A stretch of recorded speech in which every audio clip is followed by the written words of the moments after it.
ఇచ్చిన మాట నిలబెట్టుకున్న కూటమి ప్రభుత్వం బలభద్రపురం బిక్కవోలు మండలం తూర్పుగోదావరి జిల్లా అనపర్తి నియోజకవర్గ బిక్కవోలు మండలం బలభద్రపురం గ్రామంలో పింఛన్ల పంపిణీ కార్యక్రమం స్థానిక ఎమ్మెల్యే రామకృష్ణారెడ్డి ద్వారా పంపిణీ చేయడం జరిగింది.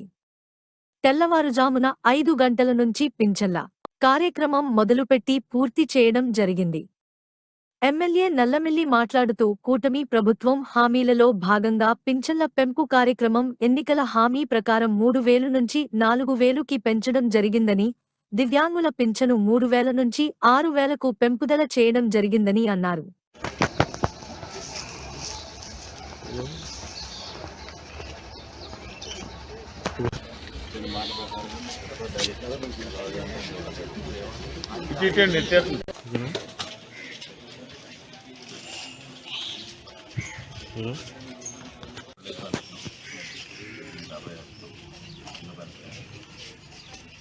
తారీఖు తెల్లవారుగానే మీకు అందవడం జరుగుతుంది. ఇచ్చిన మాట ప్రకారం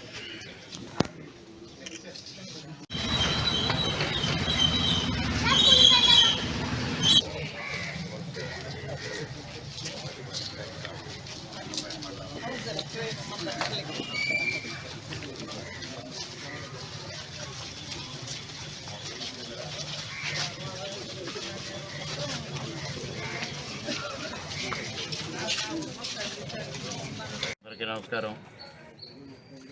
ఏదైతే కూటమి ప్రభుత్వం ఎన్నికల ముందు వృద్ధులకు కానీ వికలాంగులకు కానీ పెన్షన్లు పెంచుతామని స్పష్టమైన హామీ ఇచ్చిందో ఆ హామీ మేరకు ఇవాళ గతంలో జగన్మోహన్ రెడ్డి చివరిలో 3,000 రూపాయలు ఇచ్చిన పెన్షన్ని ఇవాళ 4 రూపాయలకి పెంచి అందివ్వడం జరుగుతోంది. అదేవిధంగా వికలాంగులకి 6,000 రూపాయల పెన్షన్ ఇవ్వడం జరుగుతోంది.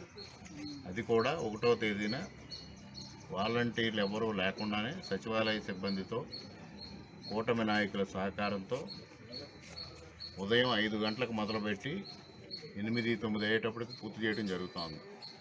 ముఖ్యంగా ఇవాళ బిక్కవోలు మండలం బలభద్రపురం గ్రామంలో ఈ కార్యక్రమంలో పాల్గొనడం జరిగింది. ఇప్పటికే తూర్పుగోదావరి జిల్లాలో 2వ స్థానంలో ఉంది. దాదాపుగా 70% ఇప్పటికే పంపిణీ పూర్తయింది. ఈ మండలానికి సంబంధించి 10,646 పెన్షన్లు ఉన్నాయి. దాని నిమిత్తం 4,40,55,000 రూపాయలని ఈరోజు పంపిణీ చేయడం జరుగుతూ ఉంది.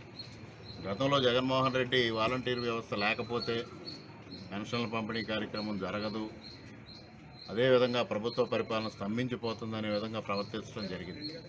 కానీ ఈ రోజున అటువంటి ఏమీ లేకుండా సక్రమంగా సజావుగా పెన్షన్ల పంపిణీ కార్యక్రమాన్ని ఇది 4వ నెల సక్రమంగా పంపిణీ చేయడం జరుగుతూ ఉంది. చిత్తశుద్ధి ఉంటే ఏ పనైనా సాధ్యం అనేది ఇవాళ చంద్రబాబు నాయుడు గారు నిరూపించారు. అదేవిధంగా ఇవాళ విజయవాడ వరద బాధితులను ఆదుకోవడంలో కానీ ముఖ్యంగా అభివృద్ధి కార్యక్రమాలకు కూడా శ్రీకారం చుట్టడం జరుగుతూ ఉంది. ఈ వారంలోనే పెద్ద ఎత్తున ప్రతి గ్రామంలో సీసీ రోడ్ల నిర్మాణం కోసం శంకుస్థాపన కార్యక్రమాలు చేయడం జరుగుతుంది. అదేవిధంగా దీపావళి నుంచి ఉచిత గ్యాస్ సిలిండర్ పథకాన్ని అమలు చేయడం జరుగుతూ ఉంది. అదేవిధంగా ల్యాండ్ టైటిలింగ్ యాక్ట్ కానీ ఇతర కార్యక్రమాలు, రైతులకి ధాన్యం బకాయిలు చెల్లించడం కానీ, ప్రభుత్వ ఉద్యోగులకు 1వ తేదీనే జీతాలు పంపిణీ చేయడం కానీ ఇటువంటి అనేక కార్యక్రమాలని అన్న మాట ప్రకారంగా కూటమి ప్రభుత్వం ముందుకు వెళ్తూ ఉంది. దీనికి చంద్రబాబు నాయుడు గారి సమర్థత, చంద్రబాబు నాయుడు గారి చిత్తశుద్ధి కారణం అని తెలియజేస్తా ఉన్నాం.